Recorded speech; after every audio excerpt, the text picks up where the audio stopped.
And aloha! Welcome to the Blue Note Fan Report.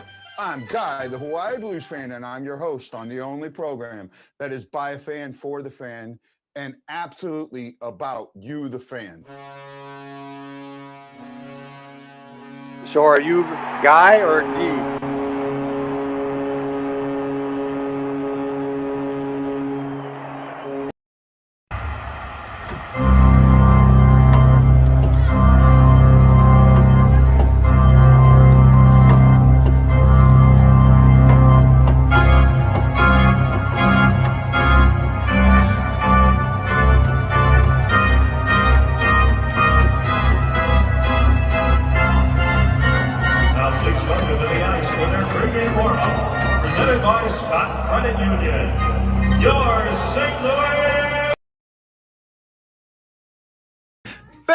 Report and aloha. Welcome to the St. Louis Fan Report, also the Blue Note Fan Report. Today, I was supposed to be joined by two Blues players. One's on his way. The first thing I want to say is I was going to be joined by this absolute Blues legend and then Garry Unger. Yes, please welcome with me the original Iron Man, the original number 7, the man who did it the best, Mr. Garry Unger. How you doing, Garry? Well, I'm going to just talk to you like this because this isn't getting any sound. You're not getting any sound off that one? Unless you want me to. I'll try it now. Now you hear me a little better? No. Let's see. Fact, there you go. It's like I'm wearing earmuffs on the rink. Okay, then don't worry about it. Or riding my bike in Banff. Yeah, don't worry about it. We'll deal with it later. Okay, sounds good. No problem. Won't mess my hair up. Yeah, well, that's been the most important part of your game. And if it wasn't for your hair, you would have never become a St. Louis Blue. Well, no, exactly. They wouldn't have traded me from Detroit. I still find that so interesting that because you would not get a haircut, they let go of you. Well, there was a mindset back then that was different.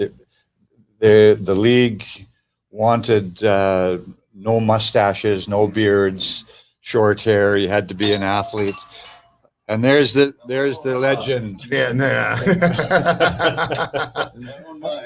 Hey, how you doing, sir? I'm doing all right. All right. Well, I mean, just like on the power play, you were always late. Hey, you got to make a grand entrance. Yeah. Right.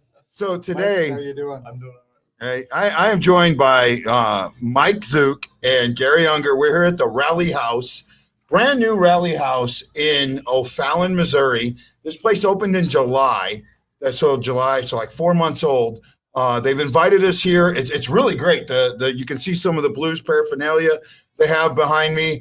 And me and Garry and Mike are going to talk about the alumni camp that's up.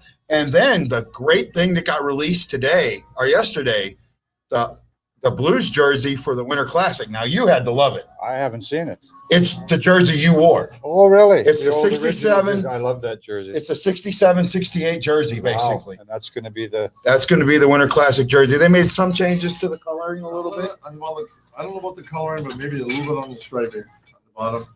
The striping on the bottom of the jersey might be a little different, but it's got the shoulders. It looks like the same blue color, the lighter not really blue.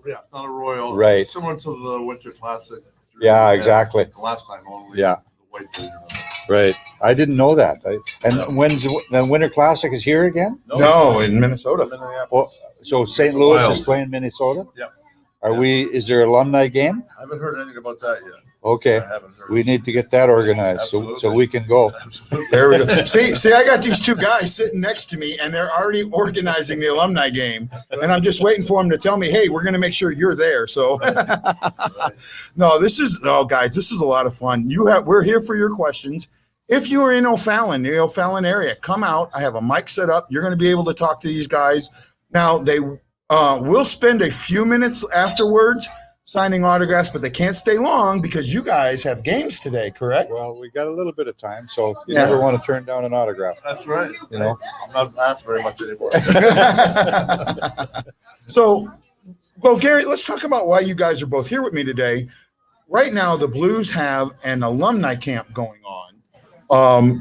Luckily, I'm part of that. Can you explain a little bit about the alumni camp and what it does and how it affects everybody? Well, Mike lives in town here, so Well, the Blues Alumni are a nonprofit organization, and we all appreciate being in St. Louis, having played for the Blues, and we do what we can to give back to the community. And all the money we raise, we use to give to hockey organizations. We support the Warriors. I think we made a $10,000 donation to the Warriors, which is a team of ex-police officers, military people that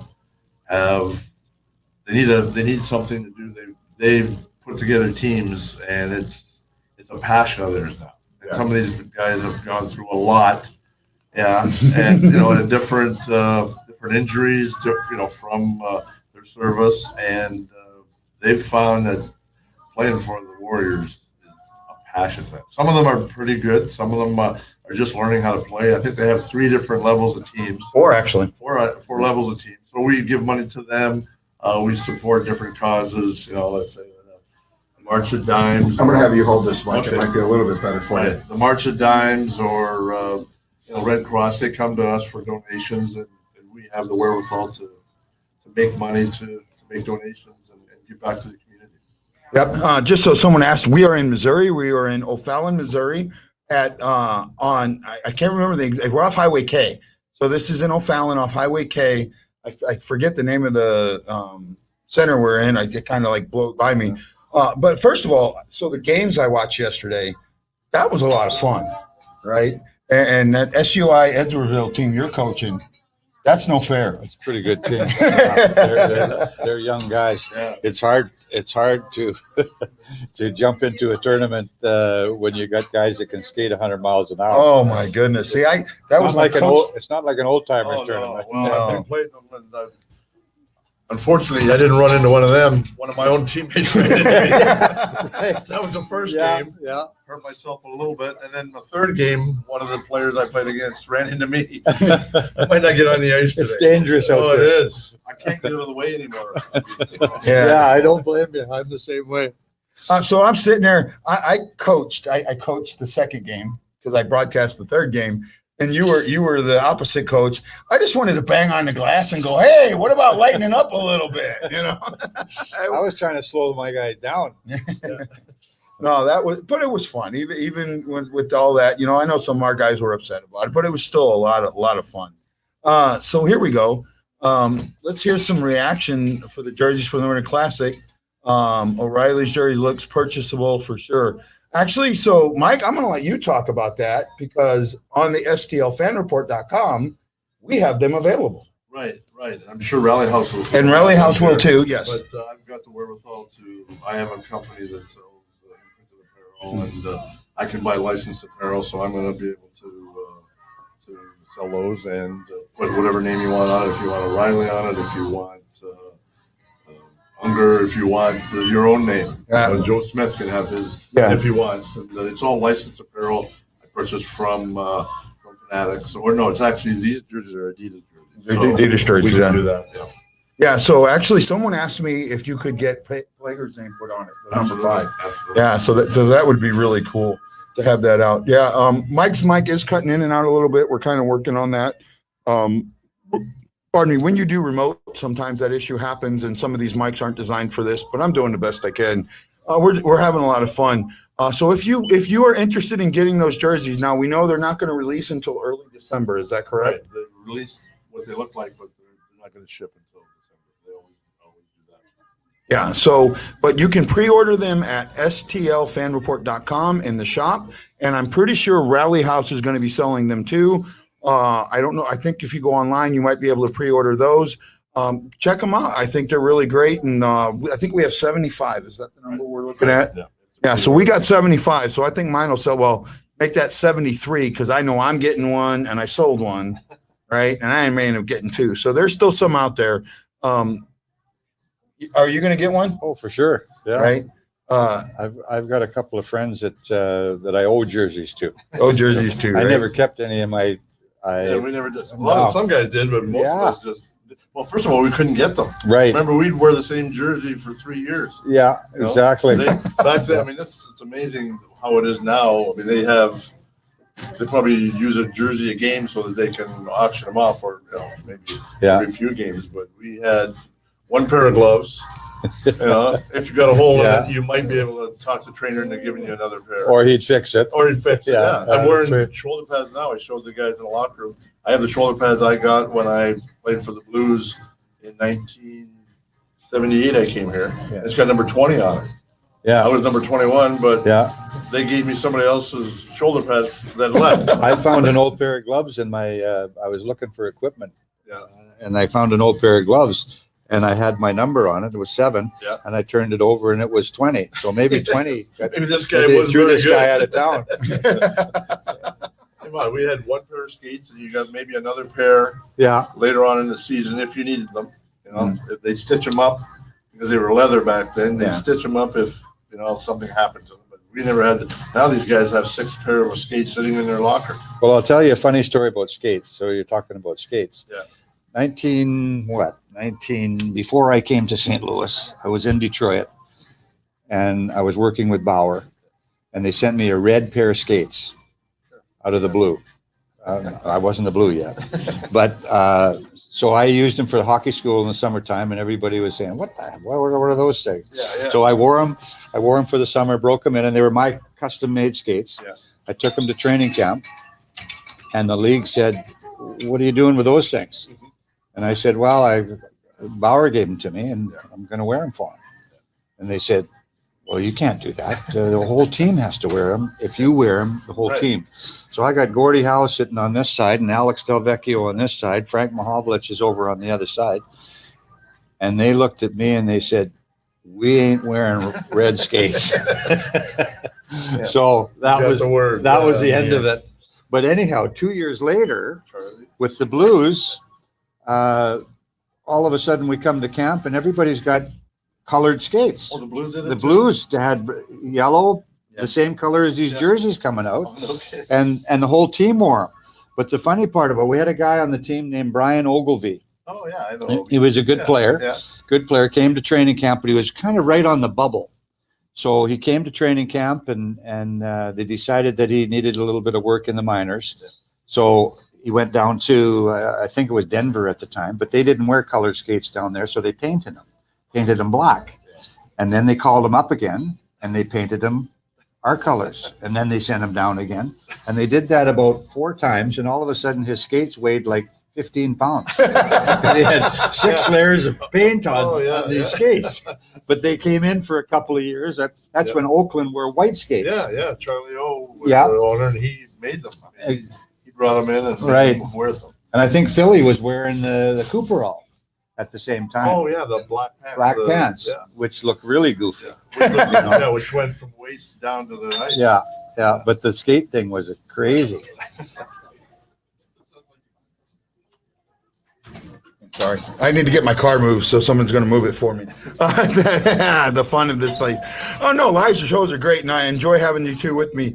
So, with the fantasy camp last night, we had a roundtable that you were part of on Bobby Plager, and some of the stories that came out were just I mean, they were amazing, and I heard a few of them from you before. The Philly fight being one. What are, and I know maybe you can, I know you've told a lot of stories, but I'll ask each one of you, and I'll start with Garry here. What's a story about Bobby that you really haven't told before? I don't know if there's a one out there. That hasn't been told. There's a lot That out hasn't there. been told. I mean, there's a lot of stories, but I guess those guys ran the dressing room.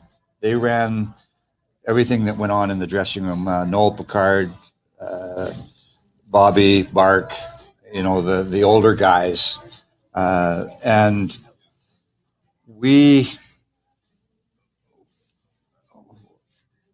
what was it? We, back then, and it would never happen today. Were you involved in any hazing? Oh yeah, we had some good ones. Did you? Yeah, oh yeah. Yeah. They stopped having them after Wick got hurt. Right. So when I was here, we had a couple of good ones. We had Joey Mullen and Jürgen Pedersen out of Sweden. He was very naive. Yeah. Right. He came over and we had the snipe hunt.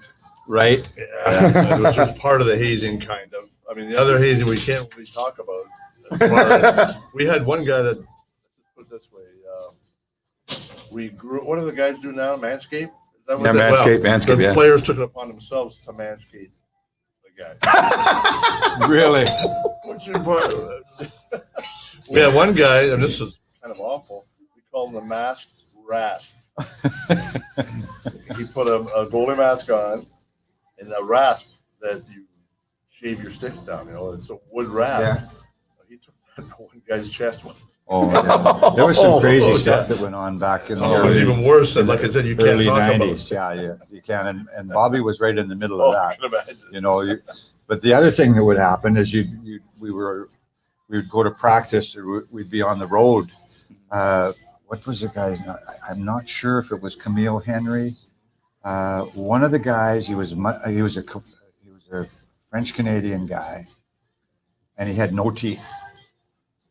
And he had up and down, the whole thing came out. He's got a little cup at the side of where he sat, and they put the teeth in the cup when he played, and then when he came back in and got dressed, he put his teeth back on. So he's got nothing. He didn't have to worry about losing a tooth. Anyhow, we're on I think it was a week and a half road trip. We go in, we have a practice. I think could have been, and all Philly keeps coming up all the time. I don't know why Philadelphia is all in the middle of all these stories, but it seems to come to mind to me. But anyhow, Bob Plager and those guys took this guy's teeth while they were at practice and mailed them back home. You've told me this. So one. this guy couldn't eat for a week and a half. Like, There was always steak dinners. Oh, That's what you yeah. had for a pregame That's all we meal. ate. It was automatic. yeah, so this guy's drinking milkshakes and stuff like that. I came in one time. White was kind of a cool color. It's warm down here, and I got white shoes and a really nice pair of pants, white belt. And I come in after practice, and all my shoes are signed by the team. Do you still have those shoes? I don't. Oh. I should have kept them. You never think about the Oh, yeah. memorabilia stuff and all that stuff. But they signed my belt and my shoes, and I went to pick up my shoes, and they were nailed to the floor. That was a tradition in Quebec City. Remember Was Quebec it? City in the locker room? Yeah. The floors were wood. Yeah. And the rookies, you'd go up, rookie'd go out first, and then they'd get the nails out, and they really nail them down, like not just one nail. Right. They couldn't get them up. The guy'd have to leave practice, get a ride, probably in the snow because it's always snowy in Quebec, Yeah. and go to a store and buy some shoes. Or the guys that take the shoes off in the airplane all the time. That was it. Relax. Yeah. Guys take the shoes. The guy falls asleep, take the shoes, and the guy's walking through the airport with No shoes.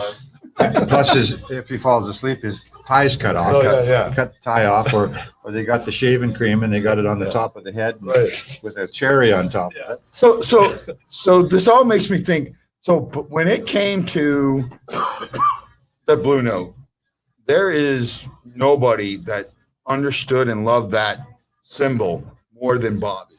Well, how did that happen? How did that love come about? Because you guys played with him during the early years and all of that. What? Because he was a Ranger first, right? So he was a Ranger. He played for a couple of years up and down with the Rangers, but he comes to St. Louis and a brand new team. So there's no history, no nothing. Yet he starts it. How does that come about? Is that ever really, or was that just who he was?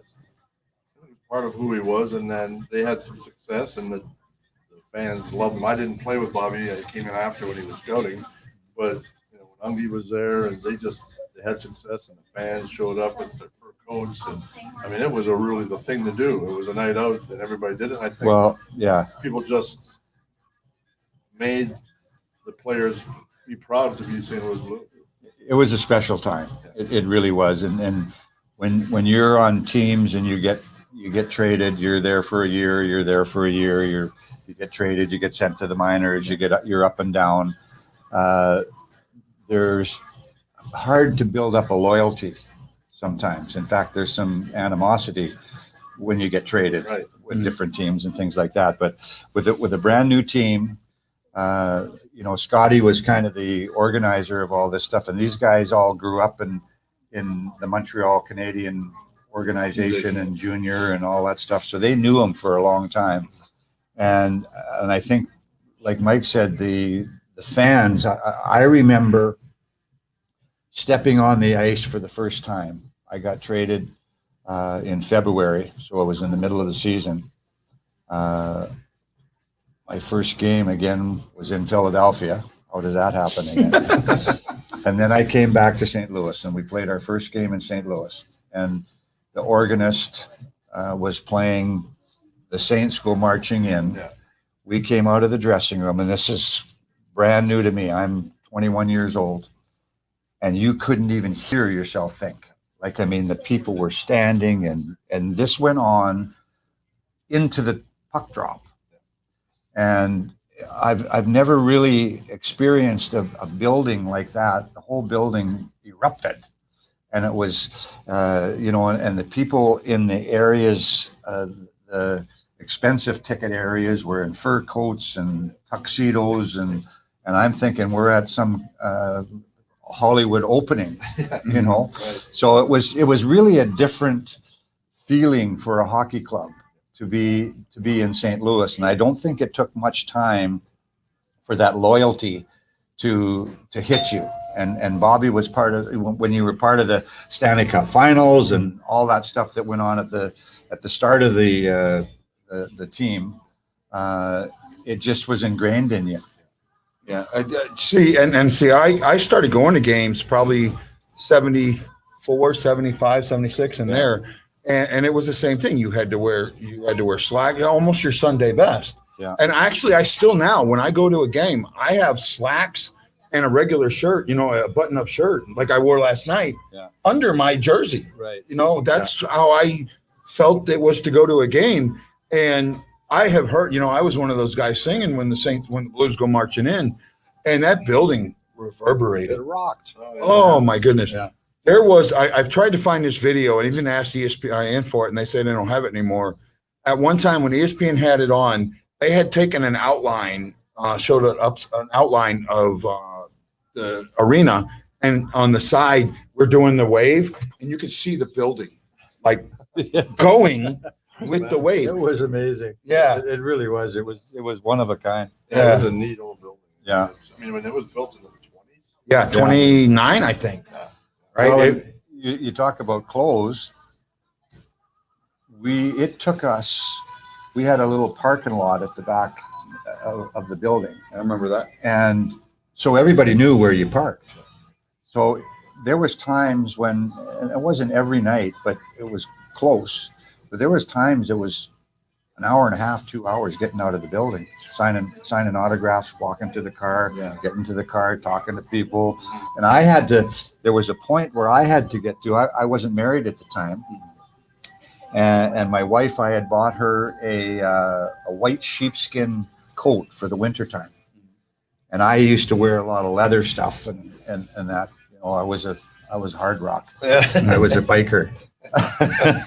You're still a biker. Yeah. No, don't say was. Right. And I can say that because I've already I know you ride your bike still. But anyhow, there were so many kids trying to get your autograph, and they're coming up. And when you got into the car, she was beside me. My wife's jacket was all marks with pins all over it. My sports coat, I threw many sports coats away because I couldn't get the ink off it. Because all these kids were. They'd have their Here's my Sharpie. pen. Yeah, they had a Sharpie. Opening and crowded. All different colors. It was really something to a special time, like I said. Now, we've talked. You and me have talked before. You had a farm. Yeah. Kind of not in this area, but I was in Washington, Missouri, Over kind by of Six down Flags. further. Yeah, but sort of like back then. This area, even the area we're in now, was nothing but farmland, right? everything Trees was and farms forest. around, This was all farmland back here. And you lived in Spanish Trace. In the Dorset area, I think it was Spanish. Yeah, Spanish Trace. Yeah, that's when you come into the town for the first time. Obviously, you don't have a house, and usually, you're wondering if you're going to stay. So you get an apartment, and a bunch of us. When I came in, Unge was still here, but the team was turning over to a younger generation. Brian Sutter and Bernie Federico. So you came in with a bunch of young guys. So you all stayed in the same area. So you go to the rinks together. The wives could hang together when you're on the road. that was where we got our apartments to begin with. And then the next year, I think we moved out to West County, Dorset, not Dorset, but On Olive. yeah, on Yeah, on all of Olive, that yeah. area. And yeah, we were there. Yeah. Enjoyed that area. Yeah. So actually, I Bart's wife still lives in that Spanish Trace area. Right. Well, wasn't Helen, Bobby, yeah. wasn't the Plager Bar out in that area? Yeah. Was it Yeah, called they the were Plager all out Bar? I don't know. Olive, and they were the restaurants where we used to go to after the Right, games and all that. I actually lived in Spanish Trace when I first came here with Carl Brewer. I grew up a mile from Spanish Trace, Okay. right up McKelvey. Really? If you took, you know how McKelvey curves right Yeah, there at the entrance? right. If you turned around and went straight up McKelvey, the second stop sign is that little hill that you would go up. I'd take a right, and I was right down that street there. Yeah, So it was it's- handy to everything. You know, it was a nice. Right off 270. Yeah, Yeah, right there. 270. Really, yeah. Any stories from Spanish Trace? Any that you can tell? I don't have any. No, I mean, back then we were rookies coming in, and Unger was on the team, and Phil Muir, I think, was on the team. We had a few, of the older generation that were still around, so we didn't want to rock the boat. So Guys were trying to stay. yeah, You know, you're not late for curfew. You're not doing. Yeah. You haven't got to that point where you're comfortable enough to pull the some. stuff that Bobby did. to put your newspaper under your arm Yeah, with a toothpick and say, Yeah. I'm just coming from breakfast when you Yeah. were just coming in. Exactly. Yeah. Exactly. That story last night, that was cool. So we're about the 30-minute mark. So what I am going to do, I have a mic set up. If there's anybody that's in Rally House that wants to ask a question, we'll let you. I know there's one young gentleman here that would love to ask a question. So come on up. And I think your mic's on. Do a quick mic test, and we'll see. Hello. Yep, we got you, bud. So, how is it like to be this famous for the Blues? Well, Gary's a little more famous than I am. I mean, he's a legend in the NHL, let alone with the Blues. But I mean, it's pretty neat. I talked about a little bit when you came here, the people just welcomed you with open arms, and they made you feel special. I mean, they made the superstars like Garry feel special, but they made guys like me that just worked hard. Had a good career, but they made everybody feel like you were contributing, you were part of the team, and when they make you feel special, it helps you feel that way. You know, when you're growing up in Canada, we all grew up in Canada. Mike, you were from Sault Ste. Marie. Sault Ste. Marie, so he's from Ontario. I'm from Alberta. We started skating when we were 3 years old and playing hockey and pretending we were NHL players.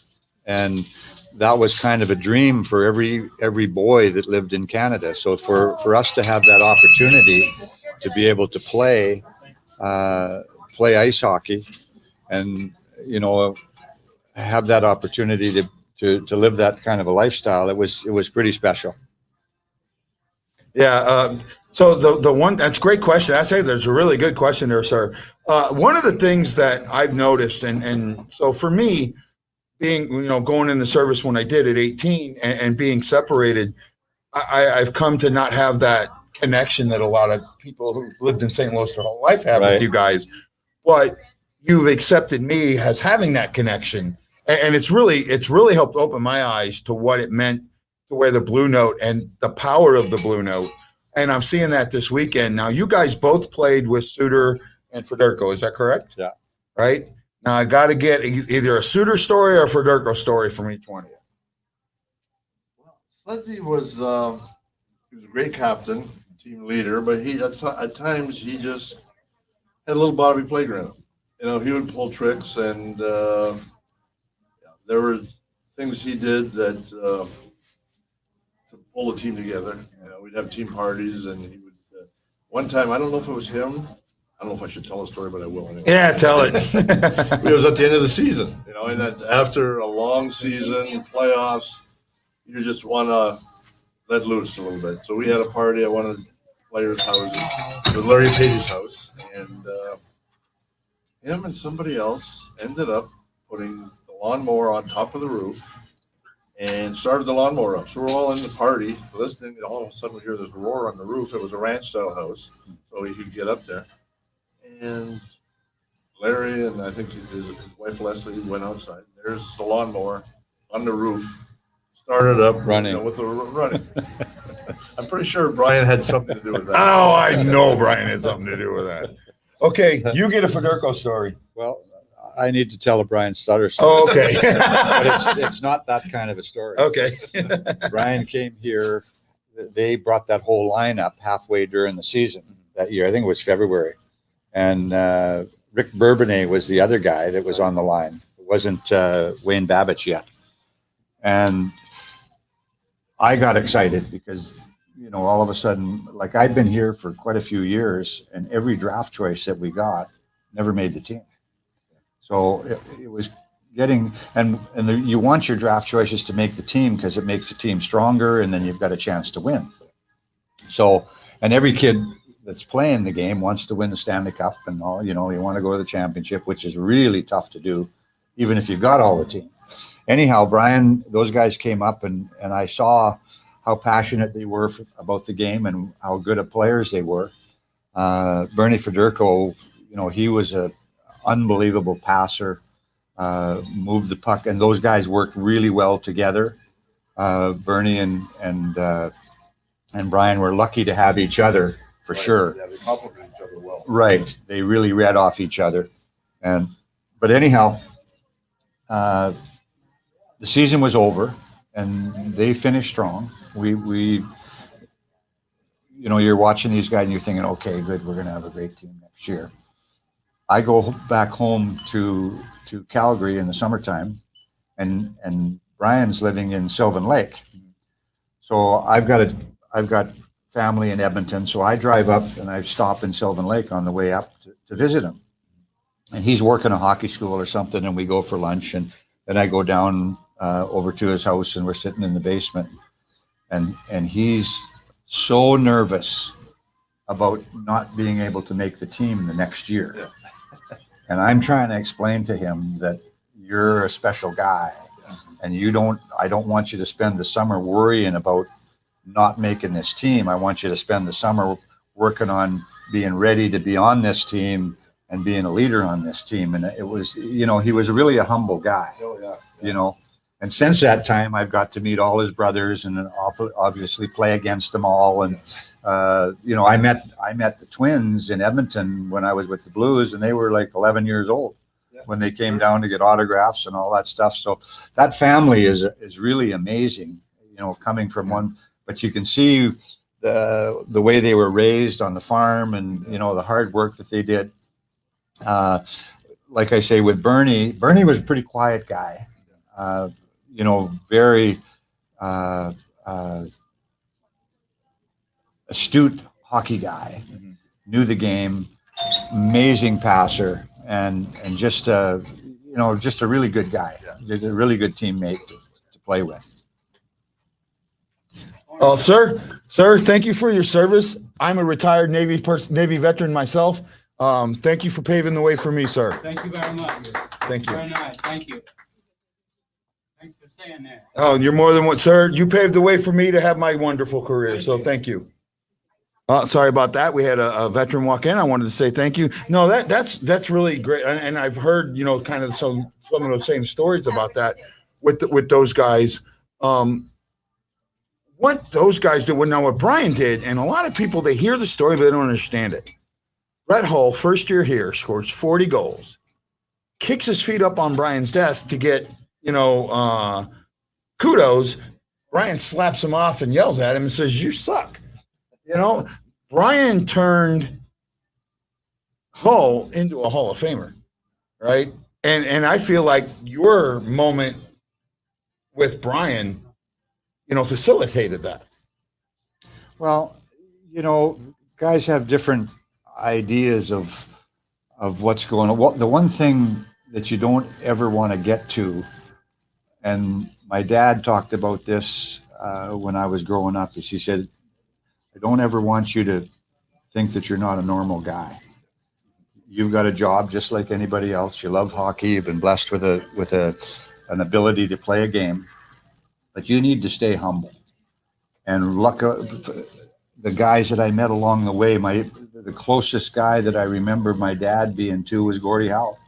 My dad was in the Army. I was raised an Army brat and lived on the base. And, it was strict and we had to work. And I bought my first car for my dad, and I bought my own first motorcycle because I had a paper route, and, things weren't given to us. I spent some of the summers on the farm. That's where I got interested in horses. My grandfather had a farm up in Grand Prairie, Alberta. So I loved being on the farm and haying and doing all the stuff, sleeping in the hayloft. But it was like the Sutter family. They were, you had to work hard to get where you were. And I think that attitude came through with a lot of the Canadian guys. I mean, another thing is when I broke in, and it was starting to come when you came, but there was 98% were Canadian guys in the league. I remember, I think Tommy Williams was a guy that played for Boston or for Detroit, and he was the first American, one of the first Americans to play in the league, and everybody else was Canadian. Yeah. So now it's, with the Russians and the Czechs and the Finns and all the guys, there's a great hockey players all over the world. Oh yeah, and USA Hockey's done a tremendous job developing the right. game. And So kids have come to realize how fun the game is. I mean, I think it's the best sport there is. I mean, you can be creative, you can work hard, you get teammates, and it's not an individual sport by any means. You have to play as a team. And everything you do in life, you're on some kind of a team. You're on a team that put together this podcast this morning. You were on a team. Mike's got a company and he's working with a team. Yeah. It's so it's a great learning experience, even if you don't take it to the point of being in the NHL or wherever. And it doesn't have to be the NHL. I mean, the American Hockey League guys were a second away from being an NHL guy. Yeah. And then, there were a lot of really good players that never got the chance because a lot of teams stayed the same, didn't they, Garry, back then? Absolutely. There wasn't much turnover. You talk about maybe a first round pick making it. Maybe. And that would be the only change in the season. Well, I sat on the bench with the Toronto Maple Leafs. I served a penalty, never got in the lineup. 3 guys had to get hurt before I got in the lineup. I was either sitting on the bench or I was up in the press box. And I finally went to Punch Imlach, was the coach at the time. And I went to him and I said, I know there's sometime I'm going to maybe play in this league, but it's not now. Yeah. So I want to play hockey. I don't want to sit on the bench and have a season ticket for the Toronto Maple Leafs. Right. I want to go down to the minors. I want to play in the Central League. I went to Tulsa and I went to Rochester. Yeah. I played in and worked my way up just like everybody else does in a job. Yeah, no, and see, the stories you're telling, and one of the stories that I heard last night was about Bobby, and I think this showed what you were talking about being a teammate, right? One of the stories, and if I get it wrong, you guys help correct me. A couple of the guys on the team had gone out the night before and were dogging it at practice. So at the end of practice, Bobby asked who went out that night. So these guys raised their hand, and Bobby goes, "Okay, you guys go down and back." Right? So, okay, so the other guys are all laughing that these guys, see, that's what happens for going out. They do their down and back. Bobby looks at the rest of us and said, "Now, you crappy teammates, you do down and backs for the next half hour." Right. Right? That really meant so much that I understood. So for me, that was like, yes, that's what being a teammate and a shipmate really, really means. Just amazing. And now with this season coming up, the Blues are dealing with something like this, right? And I'm not going to say who said this, but we've had conversations and we've talked about Tarasenko. And one of the words that I've heard said is he's an opportunist and a part-time player. I'm not saying who said it, but I'd like you guys to explain what you mean by that. I don't fully agree with that, to be honest with you. I mean, he's had some tough injuries. He was very, very instrumental in us winning the cup. I agree with that. And after that, he got hurt, and it's hard, especially he had shoulder surgery or shoulder problems. It's hard to compete. It's hard to get in the corners, and he didn't have the shot he had because his shoulder was being rehabilitated when he was playing. So it was hard to contribute the way he did when he was 100% healthy. Yeah. And then Garry, I'm sure he'll attest to it, the mental part of the game is something that people don't see. When you start not having success, and so it plays with your mind a little bit. So I think he got to a point where he wasn't contributing for physical reasons, maybe when I say mental reasons, I meant his confidence wasn't there, and that's what happened. But I think he's going to come back and he's going to be part of the team. They'll need him, and they're going to. The guys in the locker room are going to accept him. Yeah, that's kind of what I thought. You can't win with one player not being part of the team. You have to have 18 guys that are pulling together to have success. And I think he'll do it.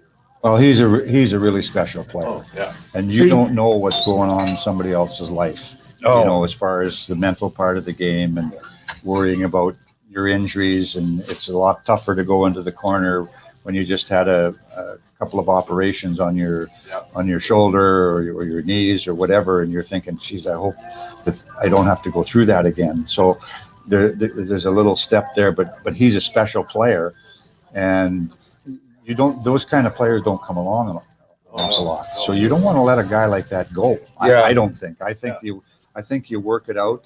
Two people work it out. The teammates always accept guys. If a guy comes back into the dressing room and says, "Listen, I want to be on this team, and I'm going to come and I'm going to work hard," and that's everything that happened is going to be forgotten. Yeah. Absolutely. And the moment he scores 3 goals in the game, and the team gets going, and you get in the trenches with the guys. Yeah. You're back with the team, and everything else is forgotten. But I wouldn't let this guy go. No. And Army was smart enough. I mean, I'm sure somebody would have taken him. I mean, the money was a lot of money to take, Right.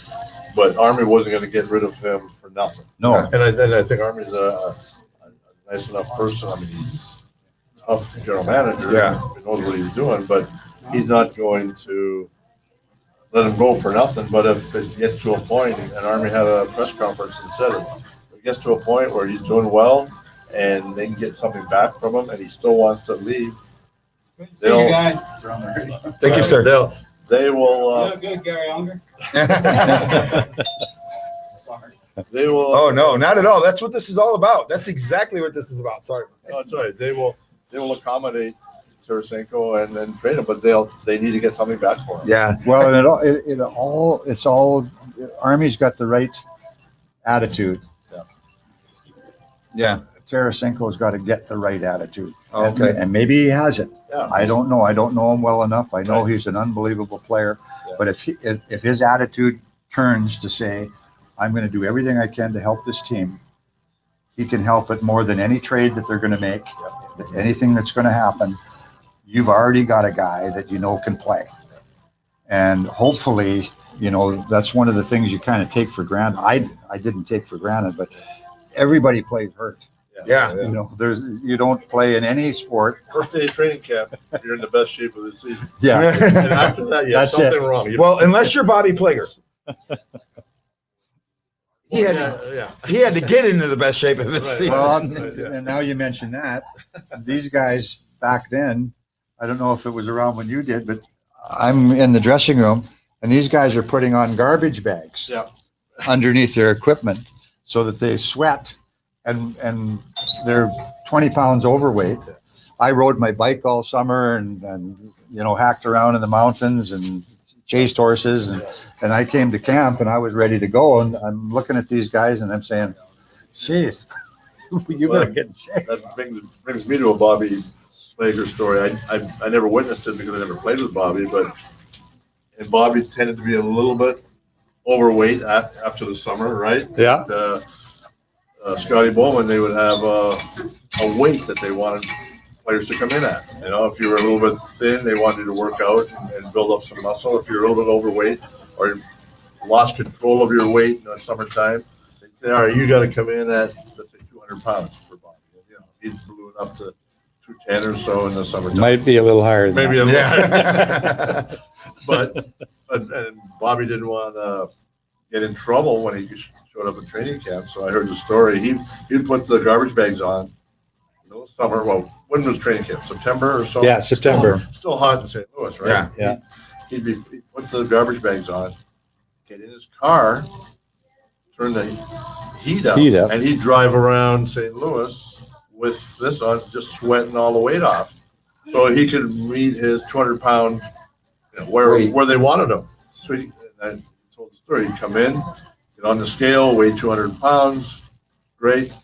They'd go out, and when in training camp, you used to have 2 days, and you'd go out and you'd skate, and then at night you'd have to replenish the food and have a few cocktails to ease the pain from the two days. And the next day he'd come in, he'd be 205. And this guy said, "You're not 200." He said, "Well, you said weigh in at 200. You didn't say stay there." Yeah, right. Well, hey guys, we have a gentleman over here, I think, just dying to ask a question. So please step up to the mic, sir. You're more than welcome. Right here, sir. Yeah. All right, Garry, I have to ask, did you like the Iron Man trophy? I was there the night they unveiled it, and the crowd kind of went, What was that? The Iron Man trophy that you had. The statue? The statue. The Did you like it, or? It Well, was different looking? I wasn't looking at it as a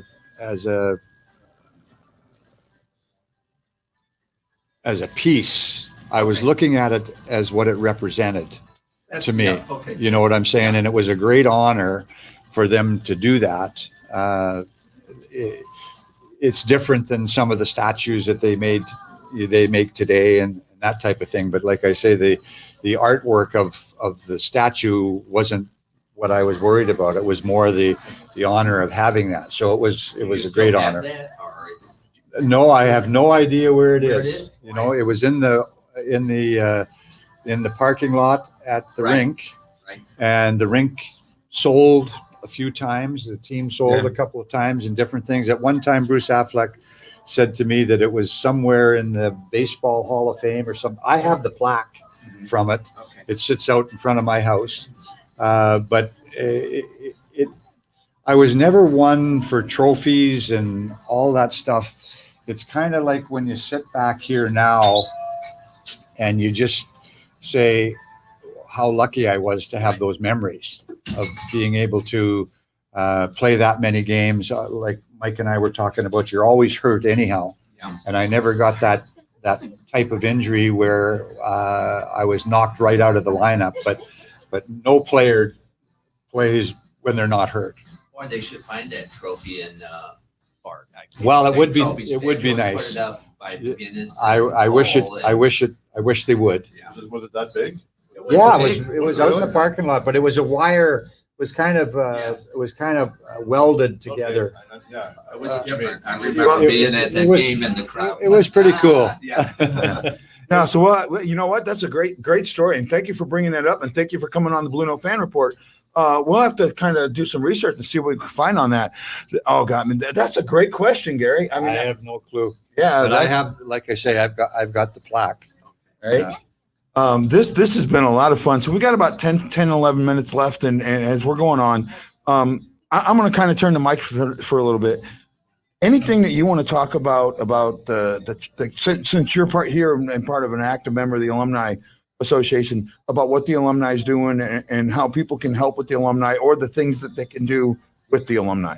Well, we have a few things. We have our fantasy camp now, where we invite guys to come out and skate with us and party a little bit and tell stories. So we A little bit? Yeah, we raise up. Well, there's a lot of aches and pains that you got to get rid of it after you get off the ice. But, Oh yeah. we have that. We have our golf tournament that we have every year that we raise money. People come and play with us, and we have our alumni box that we use. The Blues have been kind enough to donate a large area at the rink where we can watch the games, and we bring people there. We can people can purchase tickets to watch the game with us. We usually have 4 or 5 alumni at every game, and they can purchase tickets and to come up there, and the money goes towards the Alumni Association. We use that money for things that we contribute to.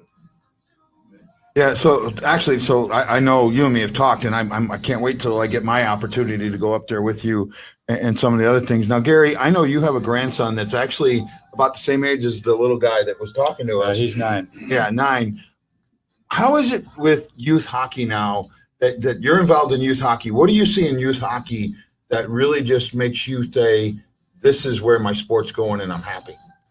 Well, the thing that kids need to work on is their discipline and their passion for the game. And the thing that I see with television and with media and all that stuff is it's goal scorers. I'm a goal scorer. I want to score goals. And I think the biggest thing that kids need to work on is passing the puck. Mhm. Because like Mike mentioned, it's a team sport. Yeah. And you can't play by yourself. You got to learn how to pass the puck, because every kid that gets the puck tries to stick handle through the whole team, and it doesn't work. Yes, I seen that yesterday.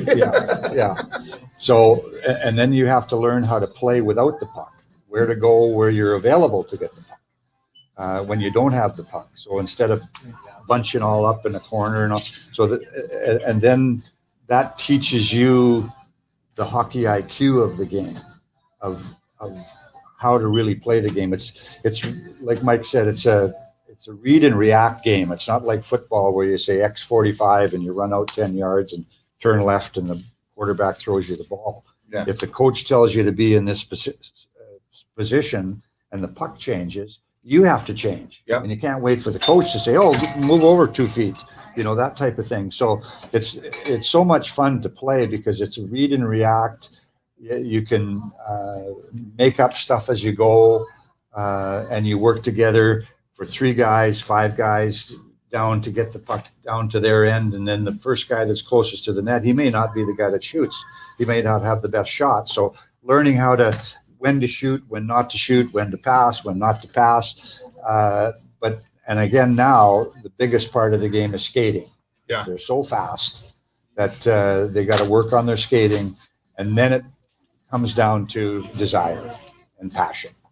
And if you outwork somebody, you can be a very not as much ability as far as a player is concerned, but you can make it to the league. I'll tell you what, Brian Sutter wasn't a natural hockey player. It's funny you said it, 'cause Yeah. when you were talking, first guy that came to my mind was Brian Sutter. Yeah. There were a lot of guys with a lot more talent that No, were in the minors. absolutely. A lot of guys that Yeah. could skate faster and do all the things that you need to do. But it was Brian's heart that got him there and kept him there. Right. Yeah, that, and I see that. And while we're starting to get down towards the end of the day, I really do want to talk about this venue that we're in. We're at the Rally House in O'Fallon, Missouri. It's newly opened, and the amount of stuff that is here is really cool. The Blues paraphernalia, the Cardinals paraphernalia, the Missouri stuff. I know you guys kind of came here late and haven't had a chance to look around, but what you did a little bit. What do you think about what Rally House has set up here? Well, this is great. Kids love logos. They love their teams. They love everything. And that's the business that Mike's in. Yep. He does jerseys and Yes. and all that stuff. And, I remember when I was a kid, the thing that I wanted the most out of anything is I wanted my numbers on my sleeve. Like, we never got a jersey with a number on it. Yeah. I mean, that was amazing. So to get a jersey with a number on your sleeve and Oh, yeah. maybe a captain thing stuck up here or something. I mean, they're wearing jerseys that the players are wearing now, and it's really cool that they have that. And it's not only for the NHL; it's for the college teams and all the basketball and football and all the different other teams in Missouri. So it's really unique that you can do that. Oh yeah, I've been here a couple of times, and I know I'm not leaving empty-handed today. I've already talked to Chastity, the manager, and Chastity. We over here say thank you so much. We're really appreciative that you've let us do this today. It's a great store, and I got to thank both of you guys for coming out today. I know with the fantasy camp, you're playing and you're coaching. Yeah. So, but we're not that far from it, so that makes it a little bit better. Any last words for all these wonderful people that are watching you? And actually, we got a good little crowd, and they do want to take pictures. I've seen that symbol. So, are you good with taking some pictures today? I'm fine. You know, Yeah, absolutely. Absolutely. So we'll get some pictures and autographs. And I got to ask you a question, sir. Are you free tonight? We're buying a Blues jersey for my grandson. It's his birthday, so no. Okay. Well, the reason I said that is they're roasting Jamie Rivers tonight. Oh, is that right? I have 4 tickets to anybody that wants them. Right? I can get them to you at the will call. So if you're here and you want to go, let me know and I'll get it set up for the will call. It's going to be a really fun night, and a lot of these guys are going to be here. But I'm sorry you can't go, but I wanted to offer them to you. This has been, I've talked to both you guys separately on the show. First time I've had 2 of you together on the show, and I'm having fun. Right? it is. You don't realize, like, we've been in the game for a long time, and you don't realize how important it is to fans to be part of it, to make them part of it. I mean, it's incredible. Yeah, I mean, I had a chance this over the past year. We had extra jerseys from the All-Star game, and we had them just sitting in the back of the alumni room. And I said, Bruce, why don't we sell those to make money for the alumni? So I was able to get out there on Facebook Marketplace on this. And these guys came out of the woodwork, and I was in like 5 man caves. They were unbelievable. I mean, you've probably seen some of them. Yeah, I've been in one of them. I mean, the whole basement is blue stuff. I mean, stuff I've never seen. When you had boards around the shape of an ice rink. Yeah, the Minute Arena. Yeah, the Minute Arena. I mean, Yeah, I've been there. Unbelievable. I knew the fans were passionate, but I never knew they were people like that. Oh, it's crazy. Yeah. And then now I realize it. I still get stuff all the time in the mail and all that stuff. But it's a funny story. You don't realize it from all the different people that you meet. Lindsey Carson, last night, I was the first autograph that he got as a kid, as an 11-year-old kid in Calgary. You know, to be part of other kids growing up and, wanting to fulfill their dreams. It's really nice to be able to be in a position to see people smile. Yeah. Make people smile. When Lindsay told that last night, I was like, talk about the circle, right? Because you told the story about you meeting Gordie Howe for the first time, and being so scared, and you were 16, right? Yeah. 16. He was so scared of Gordie, he left. Waited 3 hours and then left. Yeah. And then 2 years later, you're centering him. I was on his line. Yeah. So it was such a powerful moment to think that here's, from Gordie to you to Lindsay. Yeah. And think that somebody was probably Lindsay was probably somebody else's first autograph. Well, and I think that's why professional athletes have a great responsibility to be that kind of player, be that kind of person, to take the time to sign an autograph, take the time to talk to the people, because it might be only once in a lifetime that some of these guys get to talk to an NHL guy. Yeah. And you don't want to forget that.